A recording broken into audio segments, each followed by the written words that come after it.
Srila Prabhupada ki jai, Shri Singh Bonita ki jai, Ananta Bhakti Vaishnava ki jai, Shri Harinam Sankirtan ki jai, Gaur Vrinda. So, are we set? Almost. Okay. Then I will almost go.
Right, now we're going to use the next table.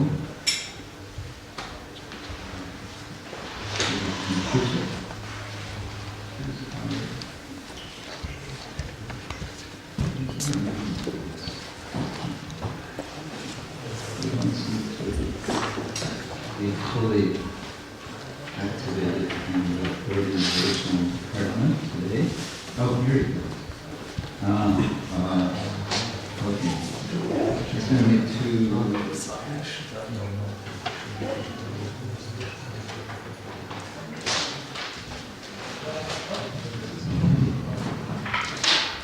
Oops.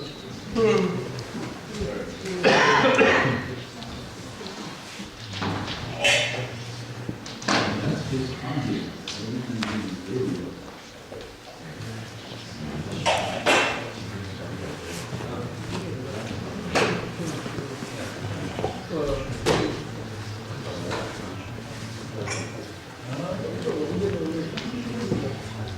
Now,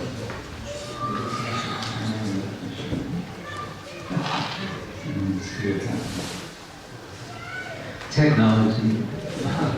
We always talk about simple living and high thinking, and then we use all this big technology. I don't know.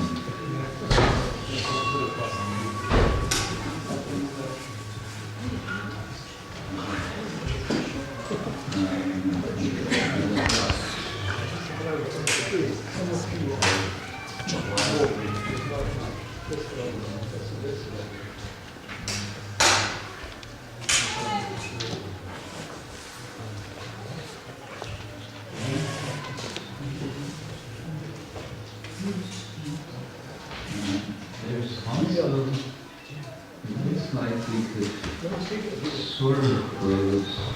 A couple of windows. Yes. Some blinds. That's not going to do very much. Anyway, maybe that's good enough.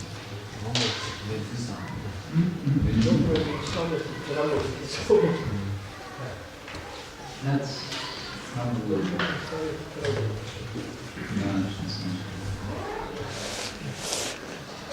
Nama Om Shivaya Krishna Kshetra Swami Bhaktivedanta Swami Name Namaste Saraswate Gaurani Pracharine Nirvishesha Shunyavadi Vajradhari Shadhari Manchakalpatarubhyascha Kripasindu Yadayascha Patitanam Bhavanebhyo Vaishnavebhyo Namo Namaha He Krishna Karana Sindhu Dinamalo Jagatate Gopesha Gopika Kanta Radha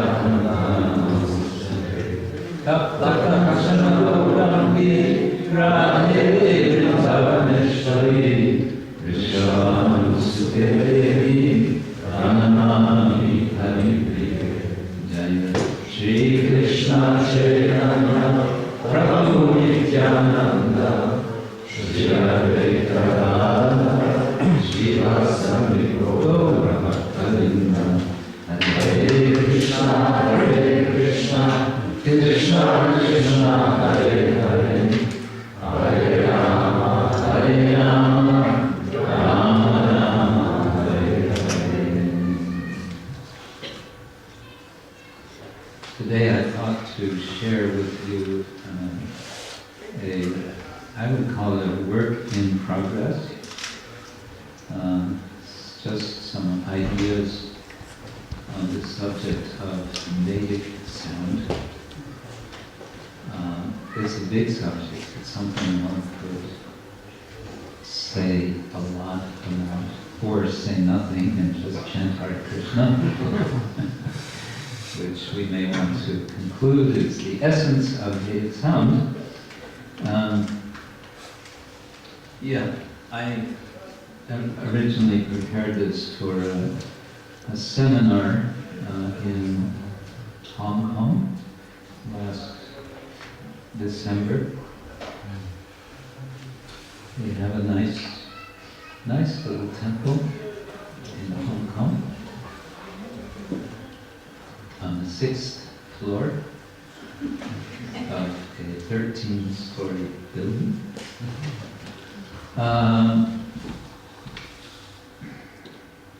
It's something I've just been interested in over the years, being aware that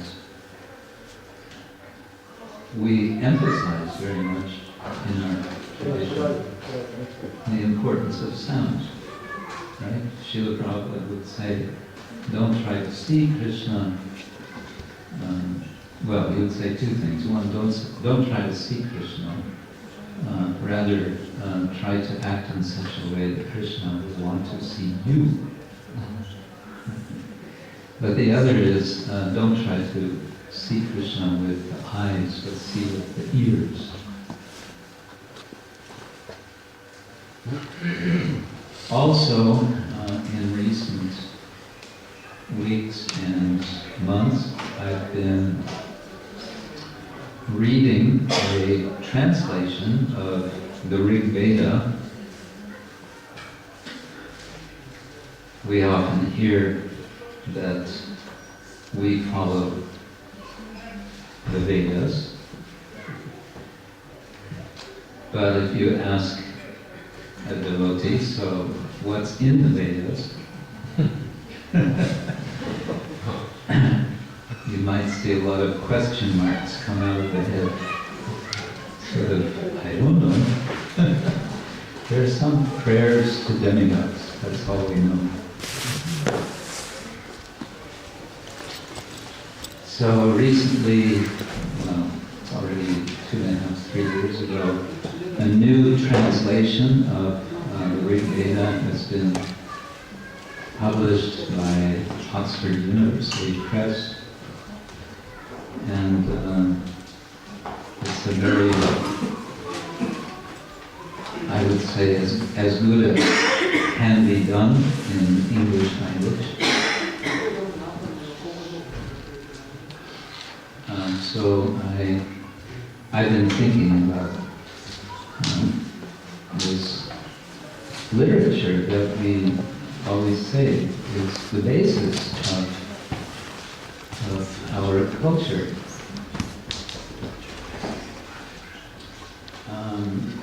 Let's see. I just thought of one thing which I forgot.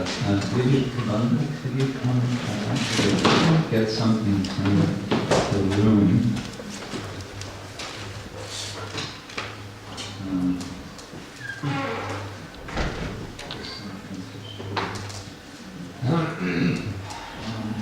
Pretty sure on the desk are the two books on Bhajan from myself. Yeah. All right. Well, without further ado, let's see. Yes. Okay. First, we'll start with a quote from Karen Armstrong. She's a quite well known author on books in English about religion. She started out as a nun, Catholic nun, when she was young, and then she fluked. And she became a scholar, and she wrote best-selling books on religion, several books. So I thought this is an interesting quote to think about. The purpose of religion is to hold us in a state of wonder.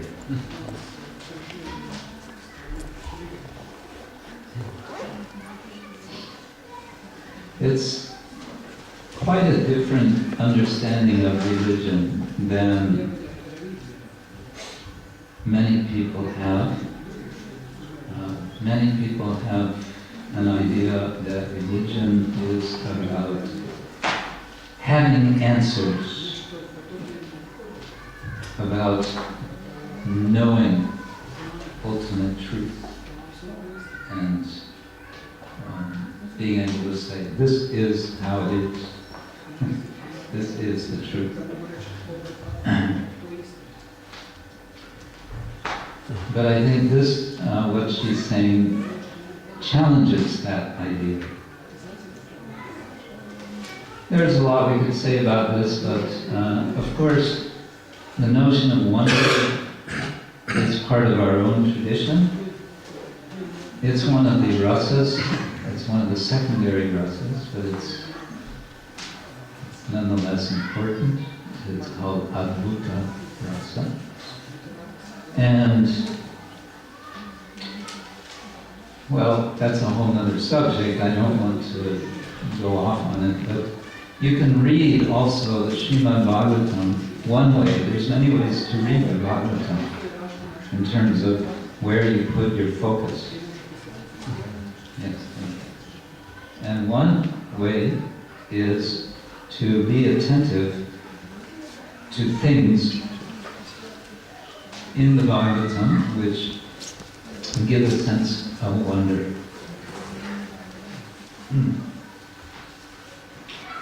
There's a lot in the Bhagavatam that does this. The whole description of the universe in the 5th canto, it's a way of invoking a sense of wonder. Yeah. Anyway, let's continue, because our subject is sound, but in preparation for that I want to say a bit about religion. Another scholar, this is from the 19th century, early 20th century, Rudolf Otto was German.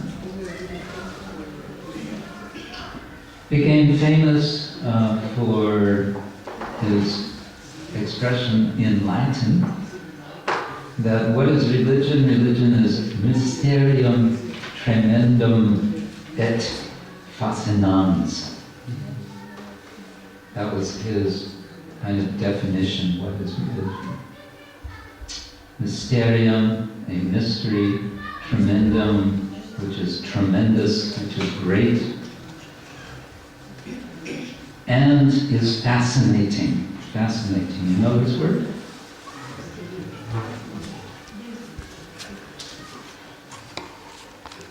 Fascinating. Oh, fascinating. Okay. Cool. Yeah. So he said, you know, if you kind of boil down, if you take all sorts of religion and think about what is it about them they have in common, he said there is a sense of a tremendous mystery which is fascinating, which is attractive, which draws to you. He said a lot more. One thing he said was, there's no religion in which mystery does not live as the innermost core. Kind of a similar idea. So sometimes we speak about Krishna consciousness as if we're going to just sit and figure it all out. Sometimes we, we'll have a Bhagavatam class, and then, okay, are there any questions? And then there will be some question about some obscure thing. Like, we're going to get it all figured out. Like, how do the demigods actually control the world? Right? Something like that. Okay, good luck. My god sister, Mother Vishaka, once asked Srila Prabhupada on a walk, so how is it that the moon provides, gives juice to vegetables? Because that's mentioned in Bhagavad Gita. The moon gives the juice to vegetables. So she wanted to know how that works. Prabhupada's answer was, why don't you ask the moon?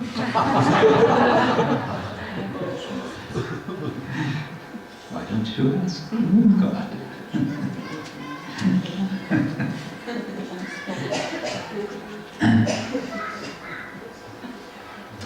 Okay, a little more about this idea of wonder, and now I want to bring in the idea of sound, but particularly poetic sound. It's not just vibrations, but it's poetry. In the Western tradition, as you may know, there were two major philosophers in ancient Greece. There was Plato and there was Aristotle. Aristotle was a student of Plato, but he ended up having very different ideas from Plato in many respects. And one of his differences had to do with views on poetry and art. Plato considered poetry dangerous. In his famous dialogue, The Republic, he wants to ban all the poets. Get rid of them, they're dangerous. At least they're no use. Just sit around and write poetry, nothing useful. But his more specific argument was that, as I understand it, poetry is a disturbance because it takes you two steps, not one step, but two steps away from reality.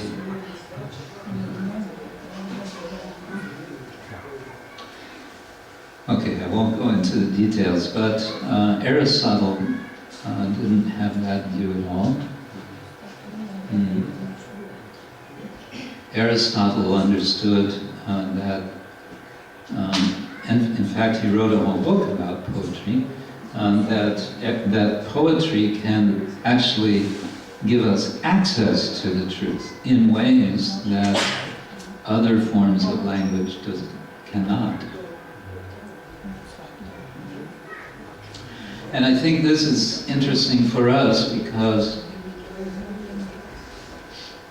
practically all of the Vedic literature, broadly speaking, including the Bhagavatam, Puranas, the Mahabharata, the Ramayana, these are all poetry.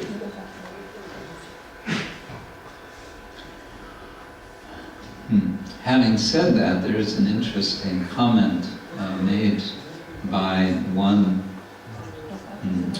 of the early Sanskrit, how to say, experts on poetry. His name was Mammata. Mammata. And Mammata said that there's the Veda, speaking of the original Rig, Sama, Yajur, Atharva Veda, there's the Puranas, and then there's poetry. All three of them bring us truth. Veda teaches us in a way like a king would teach by command. Giving a decree, a law. It is like this. The Puranas teach like a friend. And poetry teaches like a lover. Or a wife. Actually, the word Vadu is used, which means wife. Wife, lover. They're all teaching the truth, but in different ways. And sometimes to get a point of truth, we might be able to listen better to one form or another. So they're all useful. Having said that, I'm suggesting it's all poetry. But here in the quote, which then Jiva Goswami takes a step further in his Tattva Sandarbha, he says, the way of teaching of the Veda, the way of teaching of the Puranas, and the way of teaching of Kavya, all three are there in the Bhagavatam.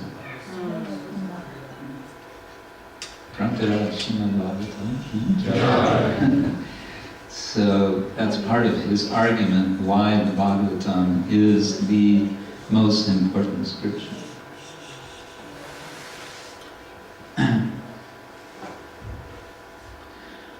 This next point, well, okay, let me say this. A little bit of history, Western history, that you may know. Homer is said to be the author of the famous epics, the Odyssey and the Iliad, right?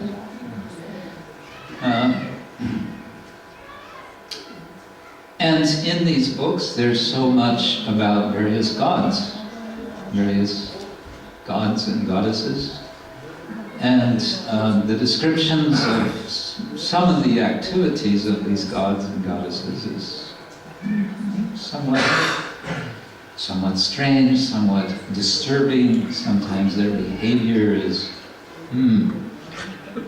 not very civilized. So people started to think, okay, we can't reject Homer, because Homer is Homer, and he's our poet. But maybe we need to start reinterpreting him. Maybe we need to think about what he's saying and take it in terms of some sort of symbolic understanding. And this is the birth in the Western philosophical tradition of interpretation, interpreting of ancient literature. And you can say it's also the beginning of Greek philosophy. When they start questioning about origins, and they start the so-called pre-Socratics, they cook up various theories about origins of the world. One says it's all coming from water, another says it's all coming from air, another says no, it's all from fire, and so on.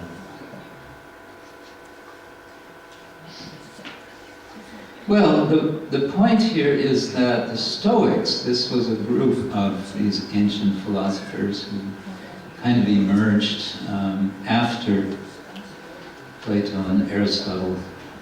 They were concerned that the gods should be moral. And they're certainly not seeming to be moral in the epics of Homer. So what to do about that?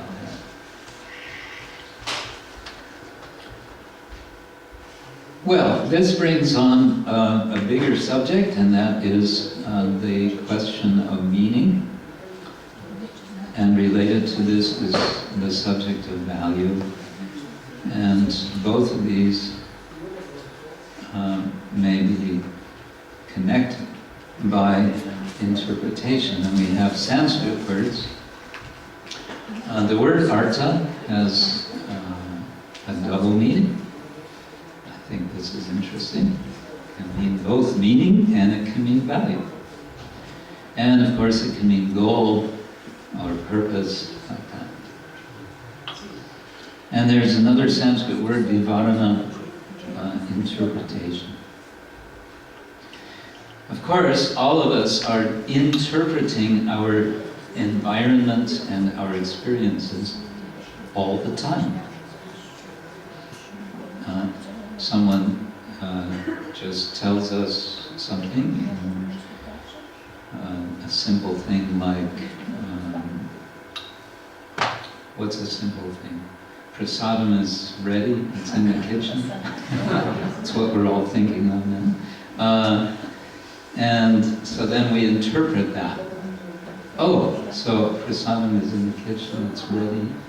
So that means that we could go and we could get it. And we could take it. Right? That's a kind of interpretation. There's, of course, lots of different sorts of interpretations. We won't go into that, but it's a huge subject, also in Sanskrit poetic ideas. All right, anyway, I'm trying to sort of put ideas out. I'm not trying to make an ironclad argument for anything. But one thing I'd like to make aware is that Vedic literature, broadly speaking, is poetry. And that's good news, because this is enabling us to access truth, reality, in a way which would otherwise not be possible.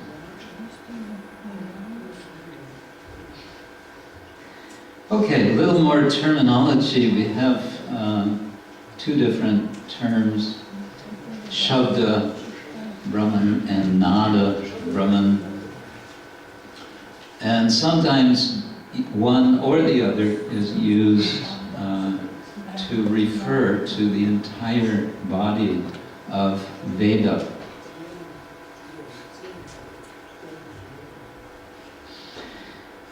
The four Vedas, Rig, Sama, Yajur, Atharva, actually Rig Veda especially, is said to be revealed by rishis, very powerful sages, and often the word that rishi is translated into English is seer, one who sees.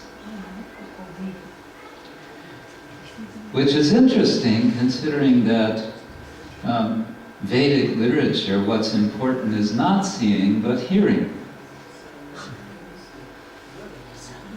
But they are referred to as seers. Why? Because seeing in a deeper sense of experiencing the universe in a deeper way.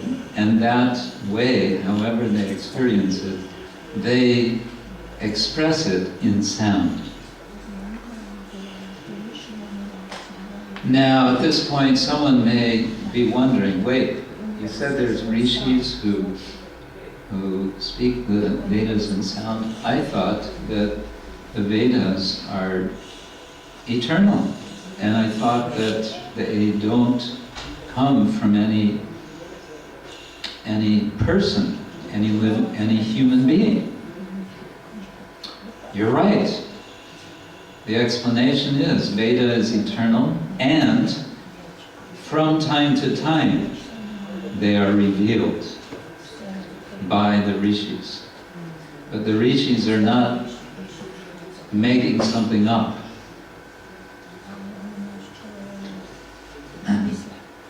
Having said that, some of these hymns in the Rig Veda sound very much like the poet, like there is a poet who is competing with other poets, like they have contests. Who can give the best hymn to please a particular divinity, usually Indra or Agni or Varuna and so on. Yeah, and I might mention the 4 Vedas, Rig, Sama, Yajur, and Atharva, are called Samhita, which means compilation, collection. The Rig Veda has over 1,000 hymns. They've been divided into 10 sections that are called mandalas. Each mandala has, most of them have over 100 hymns. And there are other organizing principles. Whoops. Yes, Vedic sound. Up to the present day, there are Pandits, Brahmins, who recite Veda. Sometimes you can meet someone in India who has, as a family name, Dvivedi or Trivedi. A Dvivedi is one who knows 2 Vedas, and a Trivedi is one who knows 3 Vedas. You don't meet so many Chaturvedis. I don't know, maybe they're there. Have you met a Chaturvedi? Bhajan Prabhu told me about one family. One family? Ooh, yeah. Yeah, and so they're rare. Some Vaidyas. I've seen some Vaidyas. Vaidya? Vaidya means physician. Yeah. Yeah, that's a different category. No, but you Chaturvedi surname. Oh, okay. Interesting. So yeah, you'll find Brahmins who they can chant. Some of them can go on for hours chanting without repeating one line, and they do everything with absolute precision. And this is taught in this manner. The gentleman in the middle, perhaps he's probably a father, but a teacher here, he's holding the heads of his students. Why? Because he's moving their heads with each syllable, depending on the swara, depending whether it goes up or down or stays in the middle. Sahasra Shirsha Purusha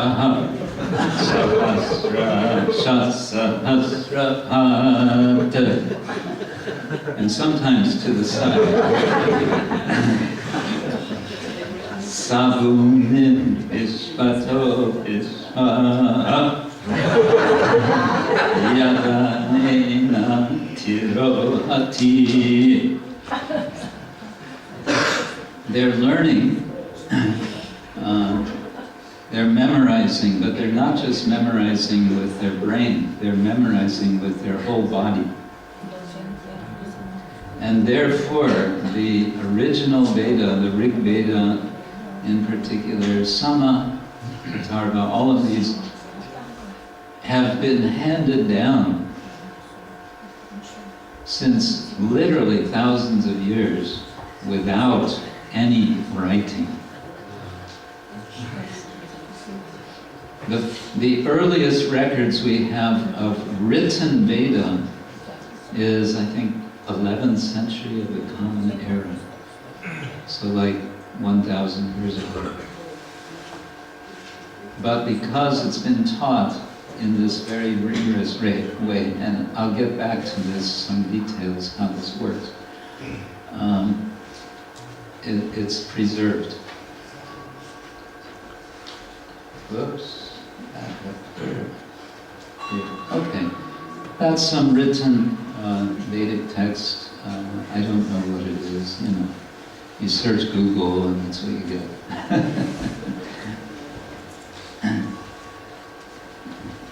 Well, sound means mantra.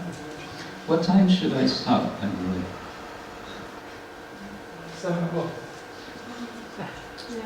7 o'clock? It's been first. Huh? It's your festival. Huh? It's your festival, it can go longer. Oh, it's my party. Okay. Anyway, we'll see. We'll see how it goes. If I start seeing heads nodding, I'm gonna stop. Okay, this is a bit longer quote. It has to do with mantra. This is a quote from a text called the Parama Samhita, which is a whole different genre. It's what's called Pancharatra. And, okay, I'll leave it at that. This is probably Lord Shiva speaking, I don't remember. I shall describe to you the supreme character of the mantras, their key letters, and the way to use them. This is, however, a secret. It is by mantra that God is drawn to you. It is by mantra that He is released. Here, released means as in a ritual of inviting a deity and then releasing, inviting the deity to leave.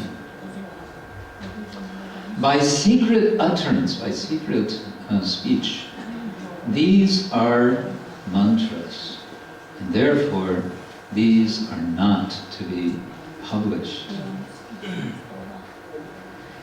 Their specific form is not to be written, and their specific features not to be described. Yeah. With the Hare Krishna mantra, we seem to be broadcasting it quite openly, and you may wonder. It is said that we don't preach the glories of the Maha Mantra to the faithless. But that does not prevent from distributing. It's a kind of open invitation for people to become faithful. But I think it's interesting that the Maha Mantra, complete Maha Mantra, is nowhere to be found, except in Prabhupada's purports, in the Chaitanya Charitamrita. The entire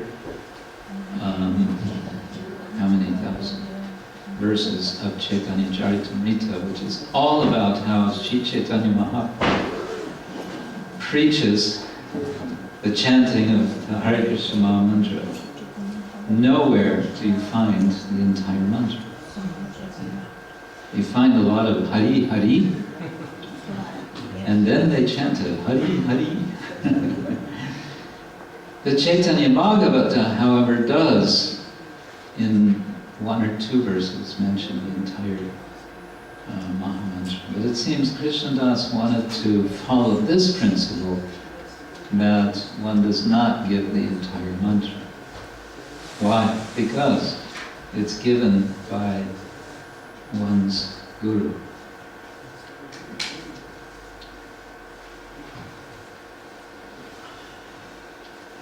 Okay, so another term. This is the same term, vak or vach. This is just a grammatical difference. It depends on the context, whether it's spelled with the ka or the tse. So now it gets a little complicated. We're talking about vach again as a word meaning sound, and we find that it's associated, and here we have to say from a later tradition, I believe not before the 6th century of the Common Era is there any explicit discussion of connecting vach with chakras. One time, someone asked Srila Prabhupada about chakras, and Prabhupada dismissed it completely and said, "We don't care about chakras. We are not this body." End of discussion. Anyway, nowadays everyone wants to hear about chakras, so you have to say something. And it's interesting, I find. It's an interesting kind of way of mapping, you can say, a kind of subtle physiology of the body. It's maybe too small for you to see, but it's giving the names on the left side of these, what's usually given as 7 chakras. Some systems will be 6, some will be 8, but it's usually 7. And on the right side are the different bijas, or seed sounds, which are associated with each of the chakras. So starting from the bottom on the right, it says Lam for the Muladhara chakra, and then Swadhisthana chakra is Vam. Vam. You can get your Swadhisthana chakra vibrating just by chanting Vam. Or the Manipura chakra, you can pronounce Brang. And if you want the Anahata chakra of the heart area, Anahata is translated here literally as unstruck, not hit, and why it's called that. You can pronounce Yum, and if you want to activate the Vishuddha chakra of the throat, you can vibrate Hum. And if you want to activate the Ajna chakra between the eyebrows, then it's Om. Very popular. And then for the Sahasrara chakra, top of the head, then again it's, I don't know why, but it's been put with a large M.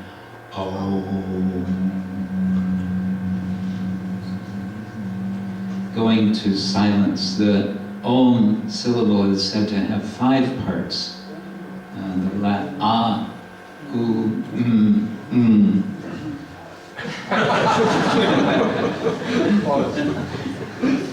Pause. Yeah. Well, and then there are, one can speak of different levels of consciousness or awareness in terms of sound, but here it's saying 3, sometimes one hears of 4 different levels. Pashyanti, Madhyama, and Vaikari.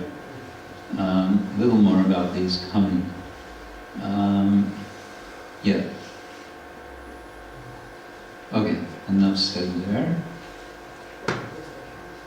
A dictionary definition of Vach by Sir Monier Williams, who wrote a Sanskrit-English dictionary. He was a professor, a Don of Oxford University back in the 19th century. And his dictionary is still used today by scholars, students of Sanskrit. Despite the fact that in his introduction to his dictionary, he says the purpose of this dictionary is to make possible for Christians to preach in India, to convince, to convert to Christianity. Of course, he got a lot of help from pundits, Indian pundits. Okay, his definition, not his whole definition, but a lot of it. Vach can mean speech, can mean voice, can mean talk, can mean language. Also the language of animals.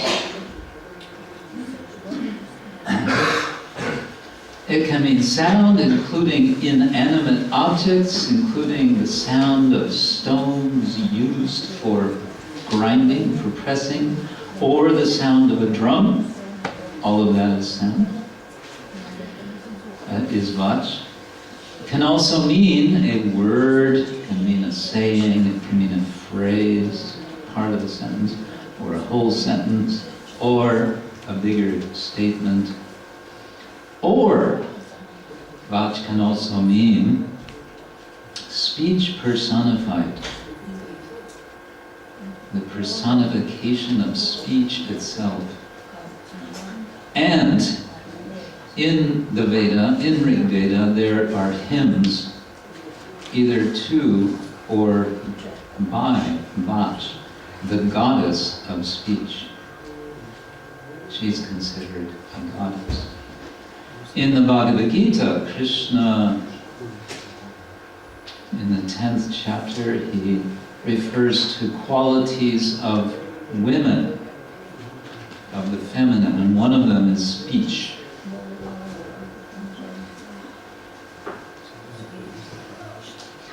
It also, Vach refers to the wife of Indra sometimes, or to a daughter of Daksha, like there's so many meanings. Okay, now a little more detail on these levels of sound. Chatvari Vach, this means 4 levels of sound.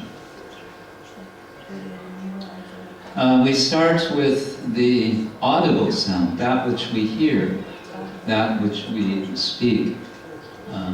This is, we may say, gross sound or physical sound.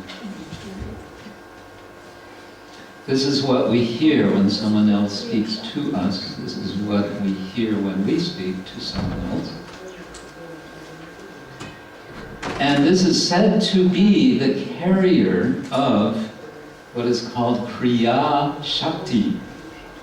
Shakti means power, Kriya means action, the power of action. You want to get something done, you have to shout it out. You have to let it be known with with sound for someone else to hear. So this is the realm of energy that's active, it's out of which things happen. The world comes about by so much physical sound. So it's the realm of creative and kinetic energy, energy which is being expended. Madhyama vak, and this is a step down from Vaikhari vak. This is subtle sound. This is what you hear in your head when you think. Have you noticed? Can you hear it in your head? Right? It's in some sense audible, isn't it? You can say, I hear myself thinking, and yet no one else can hear your thinking. Thank God.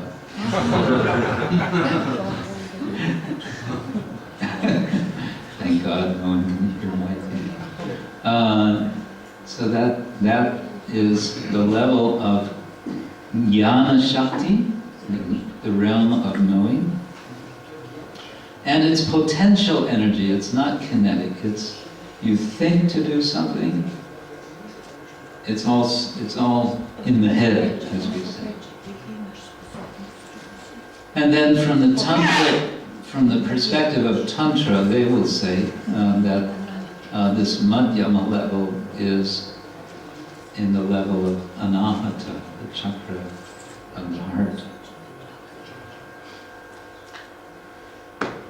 And then going deeper, there is Pashyanti vak. This is more conceptual. We may associate this with Ichcha Shakti. What means Ichcha? Desire. So this is desires become formulated, they become articulated, you could say, pre-linguistic desire is coming. That's Pashyanti. Before it becomes words in our head, it's an idea that's not put into words. And then deeper yet is Paravak, spiritual sound. And we can say this is a nice way to put it, I think. This is the level of the carrier of divine will.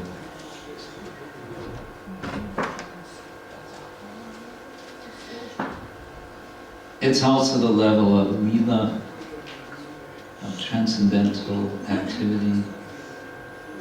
We often say that Krishna's transcendental activities are going on as we speak.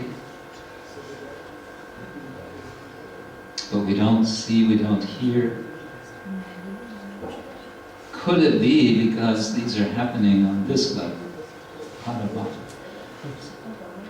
And could it be that the great acharyas who are writing, for example, Sanatana Goswami writing his Brihad Bhagavatamrita, that he's tuned in to this Paravak, and therefore he can share that.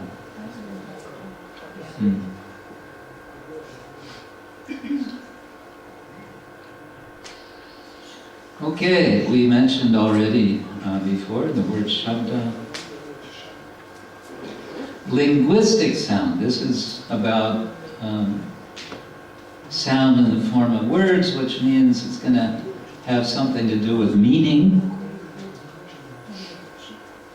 I'm quoting here from Professor Guy Beck, who wrote a book called Sonic Theology, which is a whole book on this subject only, about Indian thought and writing on the subject of sonic theology. So he says, in India, all the schools of thought, all the different philosophical darshans have assumed that there is a direct relationship between shabda and artha, word and meaning. Now, you may say, yeah, so what? Well, take any word in English or in Croatian. We might, if we think about it, come to the conclusion that the connection between a word and its meaning is conventional. We might even want to say it's arbitrary. Take the example of the English word sun, which refers to this orb in the sky, and we know that you have a different word in Croatian, sunce, referring to presumably the same object. I don't know, maybe we're talking about different objects. What do you think? Same object. So the point is, we could, in either language, we could, if we were having enough power and influence in society, we could make a proclamation from today on, the word for sun is no longer sun. It's gobbledygook. And now we'll make this a law that whenever you want to refer to the sun, you have to say gobbledygook. And if you don't, you could be arrested.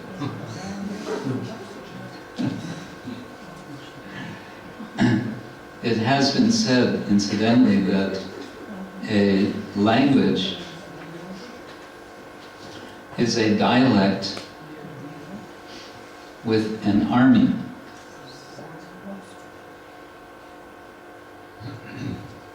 Anyway. What's his point? Okay. The point was that we generally understand words as being more or less arbitrary. They're a convention. The words that we use do not have to be the words that we use, but they've become a convention. But in the Vedic understanding, the word and the meaning are eternally connected. They are what they are, and they, always will be whatever they are. That's a whole different way of understanding language. This kind of hints towards, you could say, the point of all this, which is to chant Hare Krishna, right?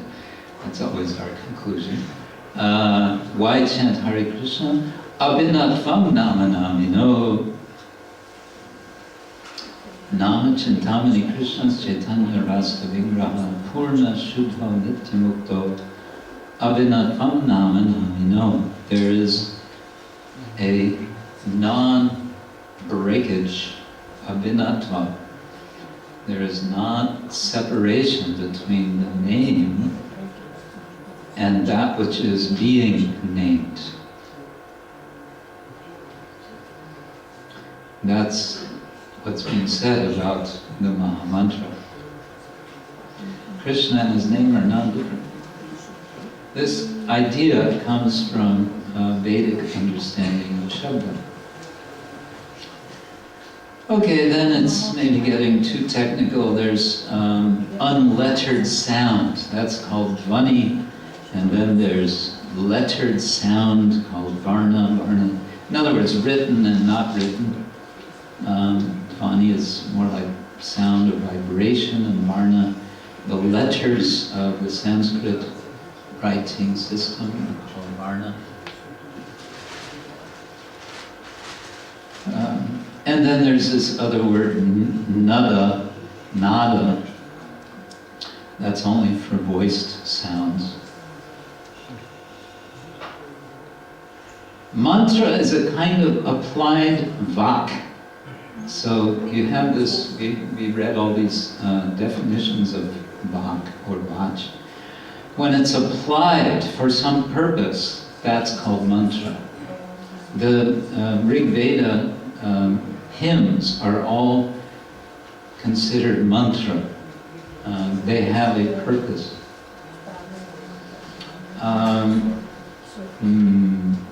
I don't think I'll go into all of this. Pranava. Okay, I'll say something. The last one, pranava. Om. We came across this because Om is kind of popular today. Right? Everybody knows Om.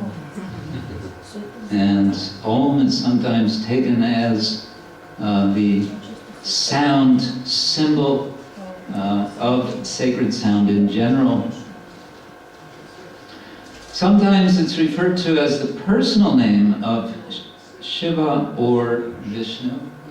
In the Chaitanya Charitamrita, Chaitanya Mahaprabhu glorifies the chanting of Om. So it's not part of the Gaudiya Vaishnava tradition to chant Om.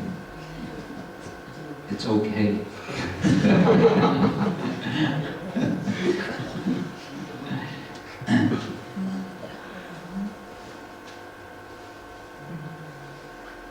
The word Veda, going back to the broader notion of Veda, that which is known from the Sanskrit verbal root, vid, to know, and I've already mentioned the Vedic poets, the rishis. They're understood to be seeing. Another word for what they do is poetic intuition. You know this word, intuition? Intuitio? You borrowed that from us. No. And of course, this is cognate with the English word video, and so on and so forth.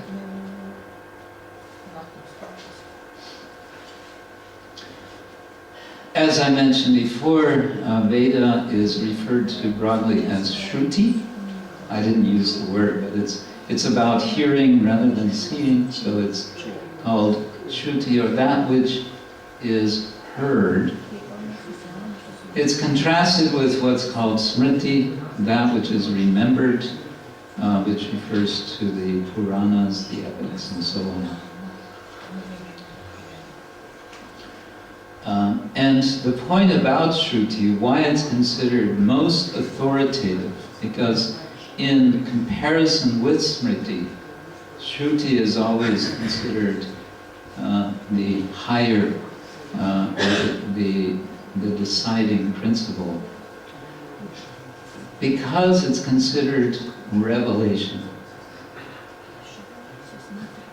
Why? Because it's considered eternal. It's always there. It's being revealed. But again, then it's the question how to interpret it. The Puranas are very much part of the program of interpreting the Shruti.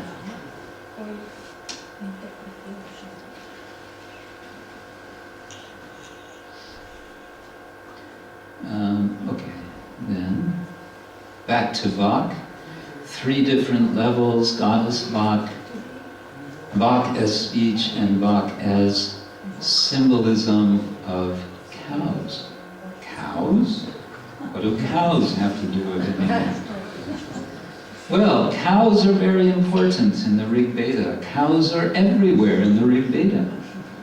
Hardly a hymn in the Rig Veda.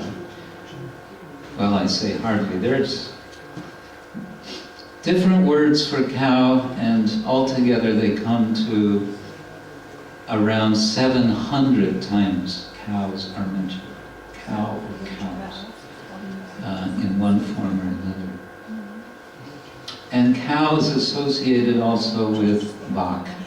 And Vak is speech, and speech is a goddess, and Cow is also associated with earth, and you get a whole circle of associations.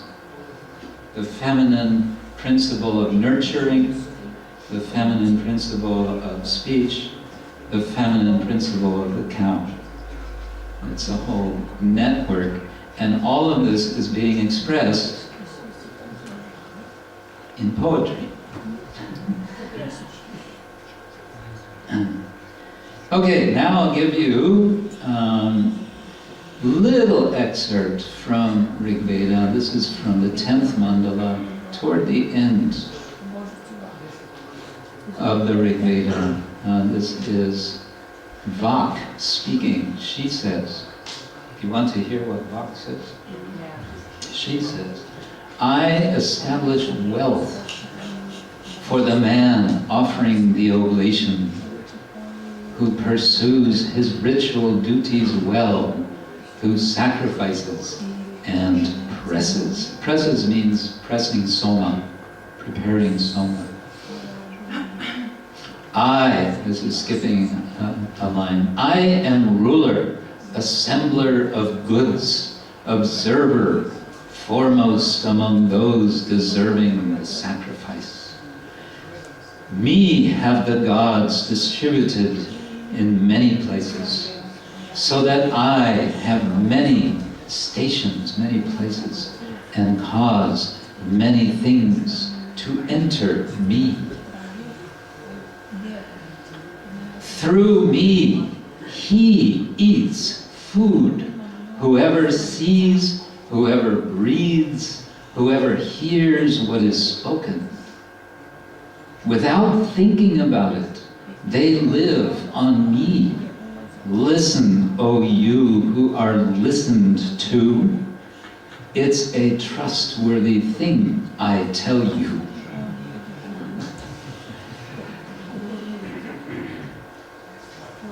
Everyone's just shaking their heads. What's that all about? This is Vedic language. It's Vach who is speaking, or Vak. And I would say a simple point is she is calling attention to us that there is a person behind the sound that we are constantly using whenever we speak, whenever we hear, whatever. Of course, Krishna says in Bhagavad Gita, I am the sound in ether. So he's kind of upstaging Vak, you could say. But it's a wonderful, many things in the Veda are wonderful, how they are spoken.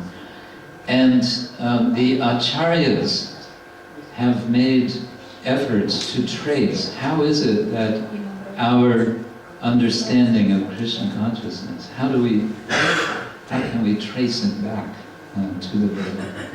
Madhvacharya was one who has written a commentary on some portions of the Rig Veda. And he has said that all of the demigods referred to in the Rig Veda, they're actually just names of Vishnu. Well, if you read then all the prayers with that idea in mind, they actually start to all make sense. Because you start to see, yes, it's about a supreme person. There is a person behind everything. And you get a sense, yes, we are dependent on this supreme person, this Lord, for everything. Even though the Rig Veda seems to be so much about material things, lots of prayers to Indra, please, as you conquered your enemies, please conquer our enemies, and on and on. Please give us wealth, give us cattle, give us cows, and so on. But through the Vaishnavas, we get a sense of a deeper sense, a mystery which is there. And this makes, ultimately it makes us all the more appreciating our our more close to home literature, especially the Srimad Bhagavatam. Oops, that went way too fast. Okay. Yeah, I'll finish with this. I mentioned before, come on. Yeah, I mentioned that there's this way of memorizing Veda. There are actually 11, I think, different ways of recitation, what is called pata, of Vedic literature. The first 3 of them are here: Samhita Pata, Pada Pata, and Krama Pata. And an example, we take a familiar verse, Bhagavad Gita 1866. This would be recitation in the same way you will see it in Srila Prabhupada's books and any version of Bhagavad Gita. So you would simply recite Sarva Dharman Parityaja Mamekam Sharanam Vraja. With Pada Pata, you would separate the words and you would remove.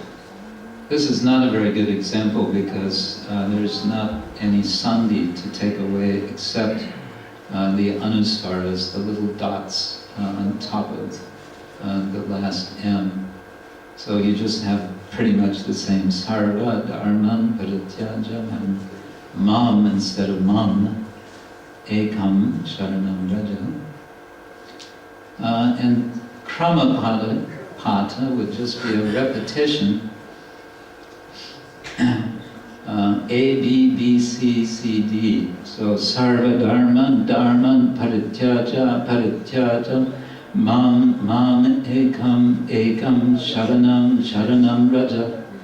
And like that, you just are repeating each word as you move forward, one word. Well, these are all pretty simple, but to get to the most complicated one, this is called Ghanapata, literally thick recitation. And this one's kind of fun. Taking the same verse, Sarva Dharman Parityaja Mamekam Sharanam Raja. The sequence, you see the pattern on the top. 1, 2, 2, 1, 1, 2, 3, 3, 2, 1, 1, 2, 3, 2, 3, 3, 2, 2, 3, 4, 4, 3, 2, 2, 3, 4, etc.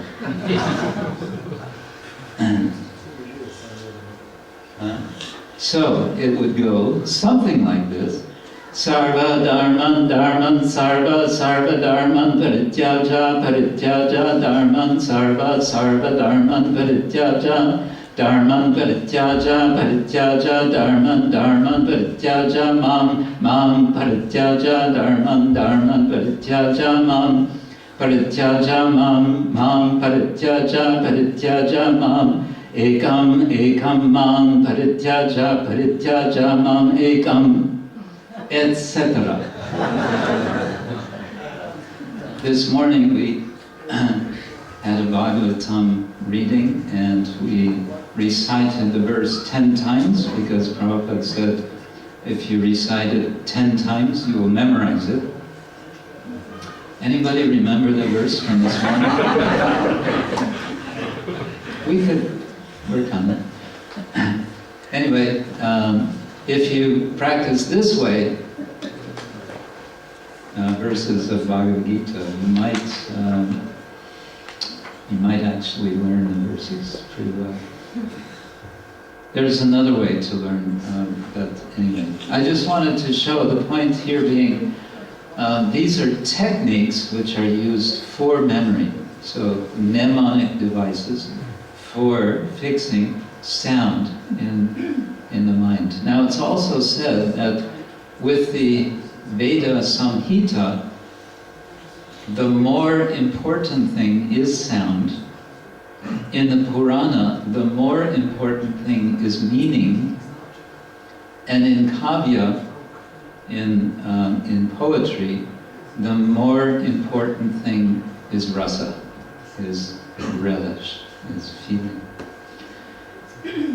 Okay, so we've gone kind of all over the place to touch on some ideas of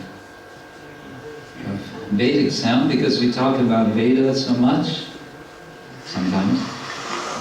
So I thought it's nice that we get a little more idea what we're talking about. And we do have this, what we call Maha Mantra, which is given in one Upanishad, which is called the Kali Santarana Upanishad. It's generally considered to be historically later. How late, it's hard to say, but sometime from the Common Era. And there it says, how does that verse go? Well, it ends with the Maha Mantra.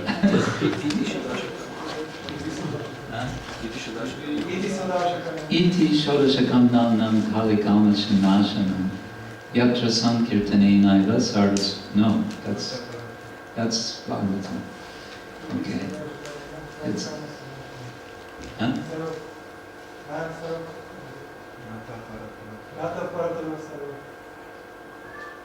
Yeah, Nata Paratayo Parataropaya Sarva Vedeshu Drishyate. That's it.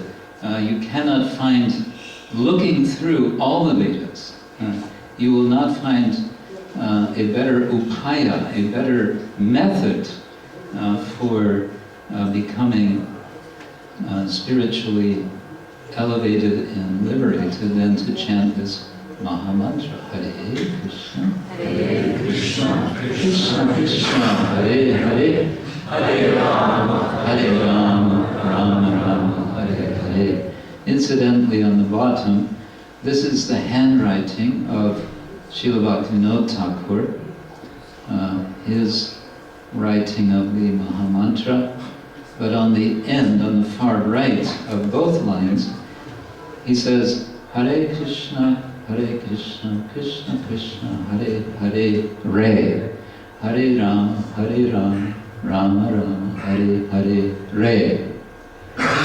I suspect this is extracted from a song in which he's included the Maha Mantra. And the expression Re is a kind of exclamation. It's like Haribo.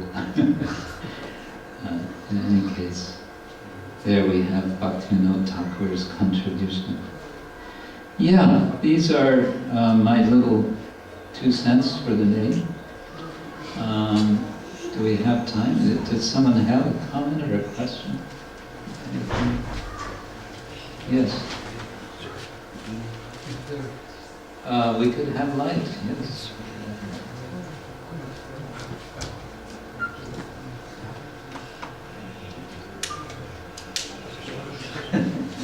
Maybe not.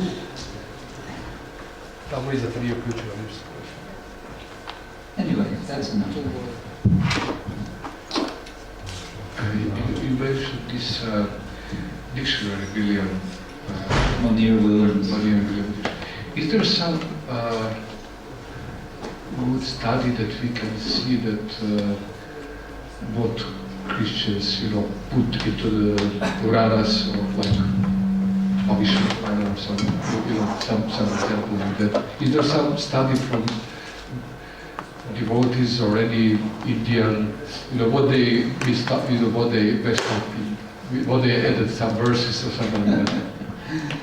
I wouldn't know. There may be some such study, but I'm not aware. Because Krishna Prabhupada, for example, he quoted Bhagavad Purana. There is, about Jesus and about meditation. He was only philosophical poets, but there are some other which really we are not 100% how they do. Yeah.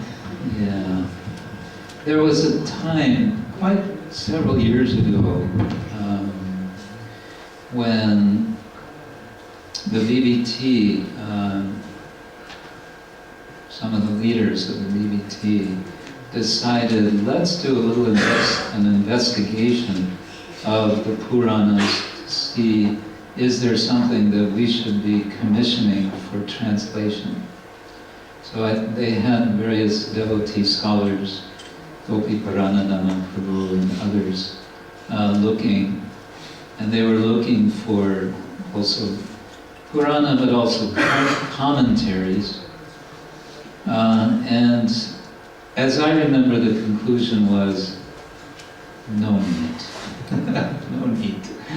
And as I mentioned before, Jiva Goswami, his whole Tattva Sandarbha, which is the first part of his Bhagavad Sandarbha, first of 6 parts, his whole Tattva Sandarbha, he's just kind of step by step doing a process of elimination to conclude that the one work which is important is the Bhagavatam.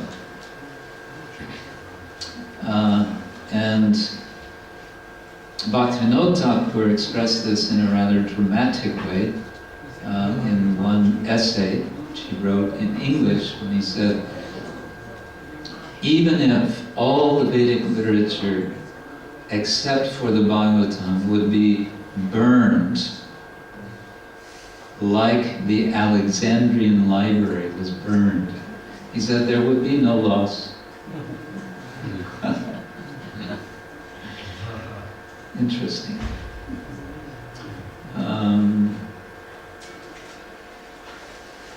Yeah. But definitely some of these Puranas are later in their present form. There's a lot of debate about the age of different Puranas.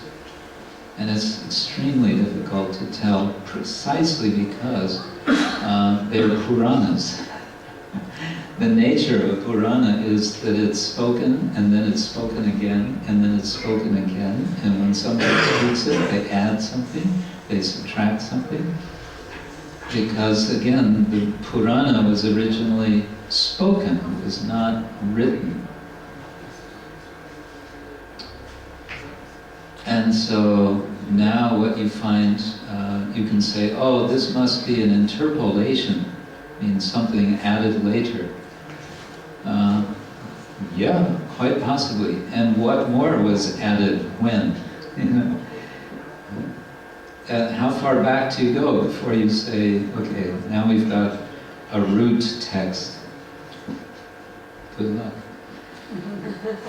The Bhagavatam is an exception because the Bhagavatam has received commentary from an early time. Early time means, at least from Sridhar Swami, from the 14th century. But in any case, from that time, we have commentary. And what this does is it solidifies the text. Because nobody can add something without, hey, wait a minute, but there's no commentary to that from Sridhar. So this is a way that the text becomes regulated, becomes fixed. So the Bhagavatam is quite in different manuscripts. There are little differences because sometimes just because there's little differences in ways that a word could be given. But basically they're all the same. And this is one reason that Jiva Goswami said Bhagavatam. And Madhvacharya said about the Mahabharata that, and he said this back in the, what was it, 13th century? He said it's been interpolated. So he also commented something on the Mahabharata. Speaking of Bhagavatam, I wanted to share something with you. After several years of work, a lot of fun work, myself and His Grace Radhika Raman Prabhu from America, together we collaborated on 2 books. This one I probably showed you some time ago because it came out in 2013. This one, I don't think I've shown you because it just came out in November. The two books go together. This is the Bhagavata Purana selected readings. This means it's abridged. It's about, in translation, we have done our own translations from the Sanskrit. It's about 10% of the Bhagavatam. Something from all 12 cantos, plus one chapter in which we elaborate commentary on 4 different excerpts of the Bhagavatam. And then the other one, which goes together with this, is 12 essays, articles by scholars on different subjects, different themes in the Bhagavatam or related to the Bhagavatam. So both books we have published with an academic publisher in America. It's being distributed and marketed and distributed especially for universities, for students, for scholars, and yeah, we're kind of happy that finally these have come out. We consider this as our little service to Srila Prabhupada, with the hopes that people who are connected with these books may become eventually connected to Prabhupada's books. Shishi Gaurnita. Okay, well, on that note, thank you all so much, and I wish you a wonderful rest of the day, rest of the week, rest of the month, and rest of the year. And some of you we may see later in the course of the year. Sorry, I'm not able to spend so much time here. I'm on a bit of a marathon, writing marathon. I'm working on my next book, which is about cows. Cows. Yeah. I decided it's time the scholars read about cows.